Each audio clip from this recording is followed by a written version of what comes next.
High, welcome to chemistry clinic. তো আজকে মোটামুটি রাউন্ড 3 রেজাল্ট পাবলিশ হয়ে গেছে, আর তোমরা 6 তারিখ থেকে অ্যাডমিশন নিতে যাবে। তো কিছু জিনিস তোমরা দেখে নিও, যারা অ্যাডমিশন নিতে যাবে বা যারা ভাবছো অ্যাডমিশন আজকে যাবো কি কাল যাবো, তাদের জন্য একটা মোস্ট ইম্পর্ট্যান্ট ইনফরমেশন আমি দিতে চাইছি। সবগুলো মানে কীভাবে কি তোমরা অ্যাডমিশন নিতে যাবে, যারা ফ্রেশ পেয়েছো, যারা আপগ্রেডেশনে পেলে, নতুন কলেজ পেলে, বা যারা প্রাইভেট কলেজে ভর্তি হয়েছো তাদের আপগ্রেডেশন হলো, কীভাবে অ্যাডমিশন নেবে সেটা কিন্তু জানাচ্ছি। ভালোভাবে দেখো, হেল্প হবে তোমাদের।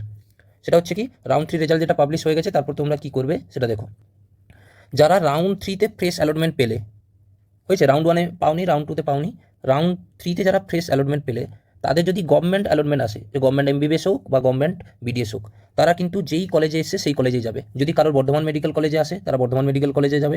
কারো যদি আর আহমেদ ডেন্টাল কলেজে আসে, তাহলে আর আহমেদ ডেন্টাল কলেজে যাবে। কারোর যদি কলকাতা ন্যাশনাল মেডিকেল কলেজে আসে, তারা কলকাতা ন্যাশনাল মেডিকেল কলেজে যাবে, যারা ফ্রেশ ক্যান্ডিডেট আছো। সমস্ত ডকুমেন্টস তোমরা নিয়ে যাবে, যেগুলো ডকুমেন্টস ভেরিফিকেশন করিয়েছিলে, তার সাথে সাথেও আরও অনেকগুলো ডকুমেন্টস লাগে, তোমরা দেখে নিও লিস্ট কী কী লাগছে।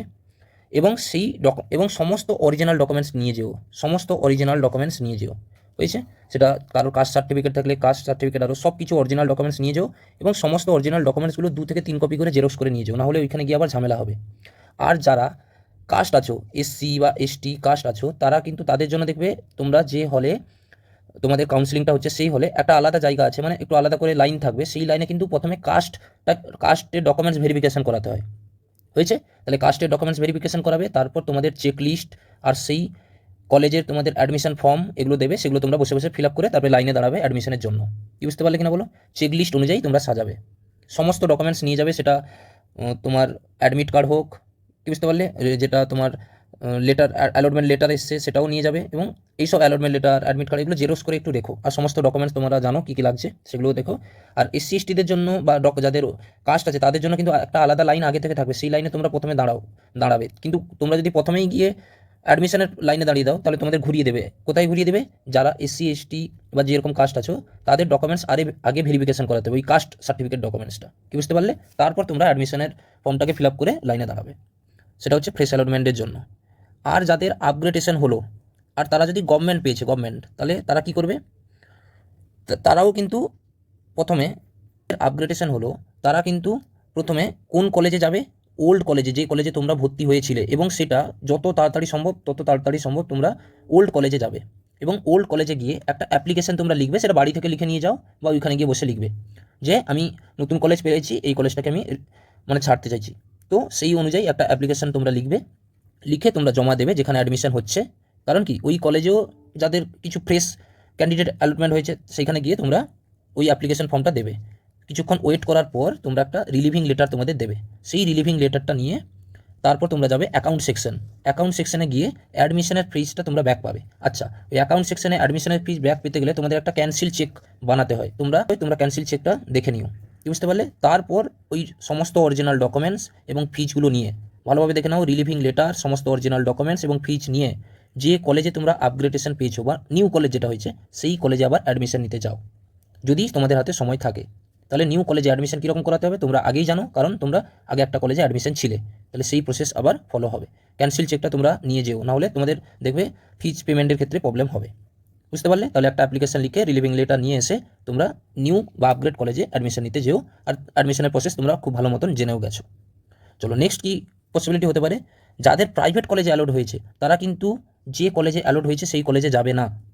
যারা ফ্রেশলি আছে তারা খুব ভালো মতন বুঝে নিও, যে কলেজে অ্যালটমেন্ট এসছে সেই কলেজে যাবে না। সেই কলেজটা করসপন্ডিং কোন কলেজে অ্যাডমিশন হচ্ছে সেটা কিন্তু দেওয়া আছে, কোন কলেজে তোমাদের অ্যাডমিশন হবে সেই কলেজে যাবে। যেরকম সমস্ত প্রাইভেট ডেন্টাল কলেজের জন্য অ্যাডমিশন হবে কিন্তু আর আহমেদ ডেন্টাল কলেজে, বুঝতে পারলে। তার মানে তোমাদের যে কলেজে অ্যালটমেন্ট এসছে সেই কলেজে যাবে না, তোমরা কোথায় যাবে?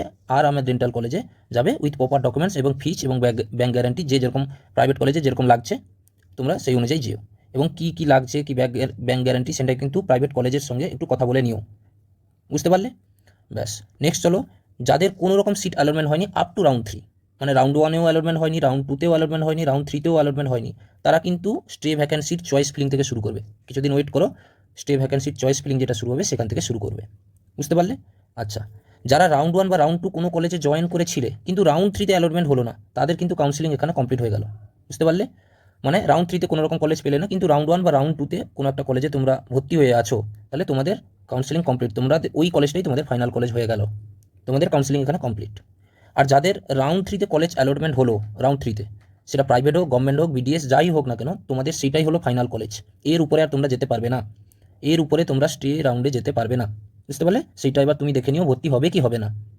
হয়েছে? ভর্তি যদি না হও, তোমাদের যারা অল ইন্ডিয়া কাউন্সিলিংয়ের সাথে সাথে করাচ্ছিলে, তোমাদের তো ফিসটা যেটা সিকিউরিটি মানি ফরফিট হয়ে যাবে। তো তোমরা দেখে নিও তোমরা ভর্তি হবে কি হবে না, কিন্তু ওইটাই তোমাদের ফাইনাল কলেজ, ওর পর আর তোমরা কিছুই পাবে না। আচ্ছা, যারা প্রাইভেট কলেজে অ্যাডমিশন নিয়েছিলে এবং তাদের আবার প্রাইভেট কলেজ অ্যালটমেন্ট এসেছে রাউন্ড 3-তে, তারা কিন্তু তোমরা যেই কলেজে করসপন্ডিং যেই কলেজে অ্যাডমিশন নিয়েছিলে, ধরো কেউ সিএনএমসি মানে কলকাতা ন্যাশনাল মেডিকেল কলেজে ভর্তি হয়েছিল, করসপন্ডিং যে কলেজের পড়েছিল, তারা ওই কলেজ থেকে ডকুমেন্টসগুলো নিয়ে নেক্সট যে কলেজে তোমাদের অ্যালটমেন্ট হয়েছে করসপন্ডিং নেক্সট কলেজে, তোমরা সেই কলেজে গিয়ে রিলিভিং লেটারটা আনবে। মানে ওল্ড যে করসপন্ডিং সেন্টারটা ছিল সেইখান থেকে রিলিভিং লেটারটা নিয়ে নিউ করসপন্ডিং সেন্টারে যাবে। আমি বোঝাতে পারলাম কি না সেটা আরেকবার বলে দিচ্ছি। দেখো, এইটা হচ্ছে কোনো প্রাইভেট, এটা কোনো প্রাইভেট এমবিবিএস, সেইটার জন্য একটা করসপন্ডিং সেন্টার ছিল, সেটা ধরলাম আমি সিএনএমসি ছিল। তাহলে তুমি আপগ্রেড হয়ে আর একটা কলেজ পেয়েছো, তাহলে এর জন্য একটা করসপন্ডিং, ধরো এটা পিজি আছে, তাহলে তুমি কিন্তু এইখান থেকে ডকুমেন্টসগুলো নিয়ে এইখানে যাবে, মানে এইখান থেকে অরিজিনাল ডকুমেন্টসগুলো রিলিভিং লেটারগুলো নিয়ে পিজিতে যাবে। বুঝতে পারলে? তাহলে তোমাদের কাজ হবে এইখান থেকে এইখানে যাওয়া, নট এইখানে। কি বোঝাতে পারলাম? ঠিক আছে, তাহলে এই রুলগুলো সব তোমরা ফলো করো, এবং যারা আপগ্রেডেশন পেয়েছো তারা একটু আগে থেকে, তোমরা সেটা গভর্নমেন্ট হোক বা প্রাইভেট হোক, আপগ্রেডেশন যারা পেয়েছো তারা সকাল সকাল করে বেরিয়ে পড়বে, কারণ তোমাদের 2 জায়গায় অ্যাডমিশন হতে হবে, এক জায়গা থেকে আনতে হবে, এক জায়গায় অ্যাডমিশন হবে। কি বুঝতে পারলে? তাহলে সেই অনুযায়ী তোমরা টাইম দেখে তোমরা যেও। ঠিক আছে, থ্যাংক ইউ।